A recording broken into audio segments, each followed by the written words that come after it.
This week at the UN General Assembly, the President of Israel chastised the President of Iran, accusing his country of standing at the center of what he called fanaticism and violence in the region. Hello, I'm Ghida Fakhry at the United Nations in New York. Welcome to this edition of Talk to Al Jazeera. My guest is Shimon Peres, the President of Israel. Mr. President, thanks first off for joining us. Thank you. You spoke to the United Nations General Assembly and you've been castigating Iran, accusing it of developing a nuclear weapons program. Do you have any evidence to back up these accusations? First of all, they don't deny that they are going to produce enriched uranium. On top of it, they are building long-range missiles. If they wouldn't go for nuclear weapons, they wouldn't need long-range missiles. Doesn't make any sense. Iran is a poor country, and to spend so much money on unnecessary missiles and unnecessary bombs looks a little bit like a strange story. But Iran certainly sees it as its right to defend itself. It is faced with certain threats. Who is threatening you? Well, for one, Israel has made threats against Iran, saying it is ready, willing, and capable of striking at Iranian facilities. Israel never attacked anybody and is never going to attack anybody. And Iran is the only country that threatens to wipe out Israel off the map. That's the difference. Iran is not the Iranians are not our enemies. It's a long history. There were many periods in history where our relations were superb. We have the highest respect for the Iranian culture. But when it comes a person like Ahmadinejad, who goes around, spreads hate and threats, and organizes a center of terror, and kill Lebanon, split it into two, supporting the Hezbollah, which is a government within a government, and an army within a government, splitting the Palestinians, preventing them from having a Palestinian state. But Israel occupied Lebanon. Israel invaded Lebanon. Israel occupies Palestinian land, so it is somewhat ironic coming from Israel. Occupied Lebanon and didn't attack Lebanon. Hezbollah started to fire missiles against us. We have nothing against Lebanon. Lebanon is not our enemy. We don't want land from Lebanon. We don't want water from Lebanon. We used to live in peace. The ones that put an end to it is Hezbollah. Then Israel fulfilled completely the United Nations resolution, and we have withdrew from Lebanon. And today we can make peace with Lebanon. The only one that prevents it is Hezbollah. But the Lebanese say there cannot be peace with Israel as long as you still occupy the Shebaa Farms. Are you saying you're willing to leave the Shebaa Farms? If Hamas will disarm, yes. If Hamas disarms? Yes, but there is another problem, to whom does Shebaa belong, to Syria or Lebanon? But what does Hamas have to do with the problem? Not Hamas, Hezbollah. You mean Hezbollah? Yes, if Hezbollah will give Hezbollah is storing missiles upon missiles. They doubled the number of missiles from 40,000 maybe to 80,000. What for? Are they crazy? And by the way, we gave back to Egypt and to Jordan all the land, all the water, all the natural resources. We fulfilled completely what the United Nations told us to do. We don't need neither Hezbollah, we don't need the Iranians, we don't need anybody. We can have peace with Lebanon as we used to have in the past. I want to focus on your accusations toward Iran. Yes. You say they're building a nuclear weapons program. Yes. What is the evidence to back those accusations? They say they're building nuclear energy for peaceful purposes. I'll tell you.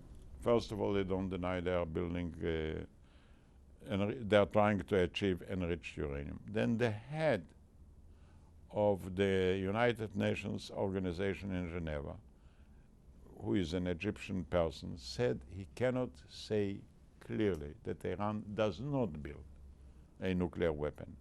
We have our own information. And then again, if they don't build nuclear weapons, why are they spending so much money on long-range missiles? It doesn't make sense. But what is the moral authority of Israel to criticize Iran on this issue when Israel was the first to introduce nuclear weapons to the region? Israel never threatened any nation. Iran threatens Israel. You know, if Switzerland will have a bomb, who would care? Israel never attacked anybody, never. We were 7 times attacked in 6 years, don't forget it. We have had to defend ourselves.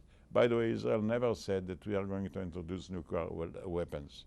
There is a suspicion about it, and the suspicion is a deterrent. But Israel never attended. We gave back all the land. We never initiated a war.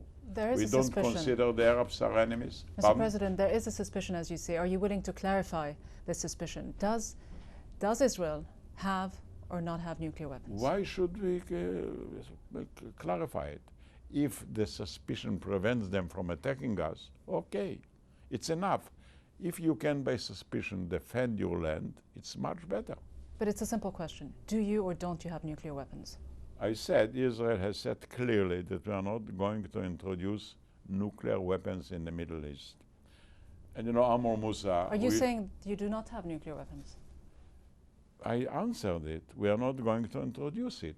I don't want to tell all of our enemies that wants to attack us, you can go. But Why it's been should well we? documented. Even Israeli historians have written about it, have said that there is a nuclear Israeli bomb. Indeed, There the are CIA different- has said that as well. Prime Minister Olmert himself said it before he retracted his comments. No, he never said anything like it. I'm sorry. He never said anything. No Israeli ever said it. And historians, they have different histories. So historians don't have the same mind. But I'm telling you, you have to start with the intentions. I'm repeating it. Because if an innocent country will have, like, for example, India, has nuclear weapons, nobody is worried.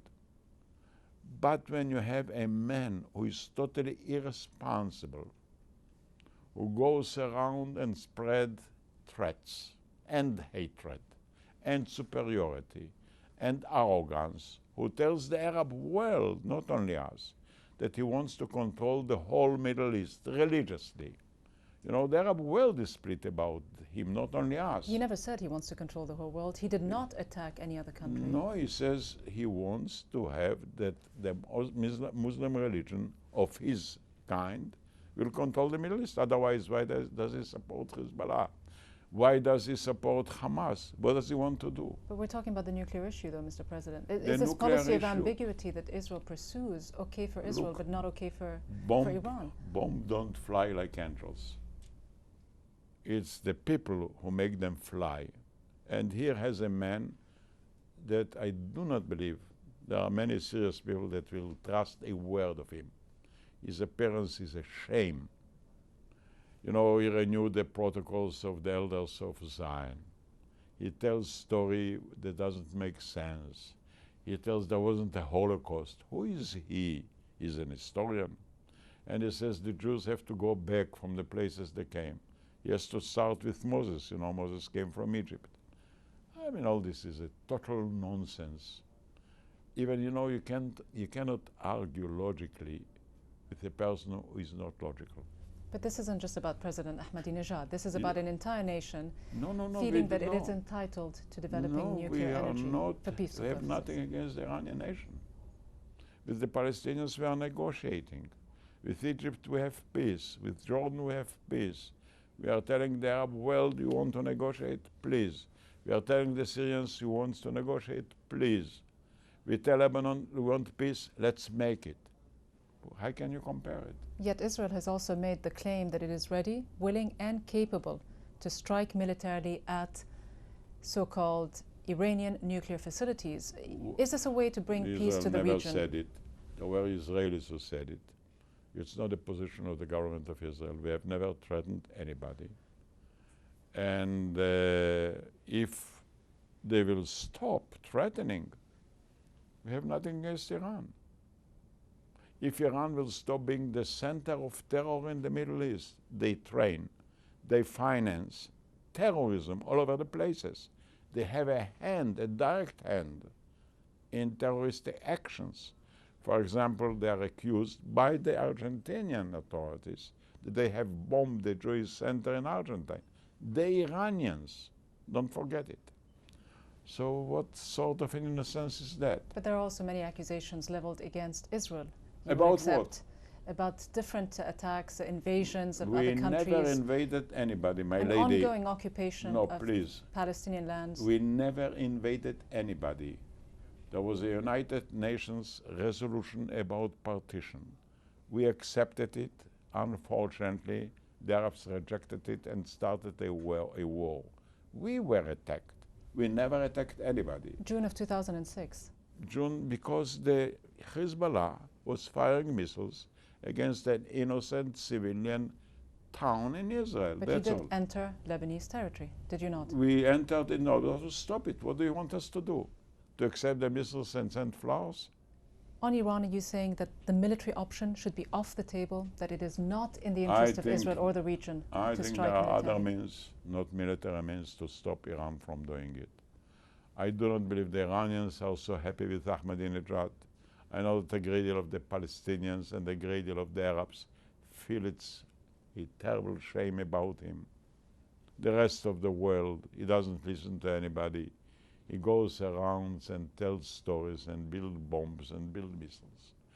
It's unbelievable. It's unprecedented that a member of the United Nations will threaten another member of the United Nations to wipe it out from Earth. What sort of a business is that? Look, we must have minimum of respect, sincerity, and honesty. This man is an outrage. I mean, I wouldn't care if he bluffs, but he bluffs about life.